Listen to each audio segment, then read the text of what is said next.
درانه کتونکو السلام علیکم.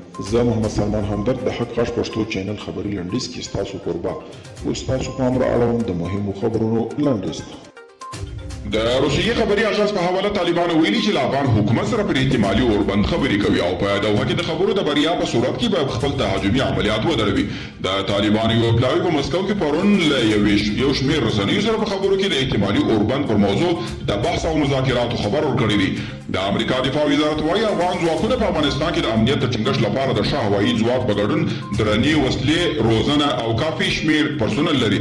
د پینټاګون ویان جان کربي ویلي پر دې سربېره به امریکا افغانستان ته نورې الوتکې ورکړي او د هغوی ساتنې او لوژستیک ملاتړ ته به دوام ورکړي. د کابل ښار په میرویس میدان کوټه سنګي د مینه یار مارکیټ د کتابونو ټول دکانونه غلو لوټ کړي، پیسې، کمپیوټرونه او توکي له ځان سره وړي دي. د کابل پولیسو ویلي چې د پیښو په تړاو یې 2 کسان نیولي دي او د کورونا ویروس له زیاتېدو سره د جاپان حکومت اعلان کړی دی چې په پلازمینه توکیو او شاوخوا سیمو کې د اولمپیک زیاتره سیالۍ به له نندارچیانو پرته ترسره شي. د توکیو کې به د جولای له 12 د اګست تر 22 د ویروس له امله بیړنی حالت حاکم وي.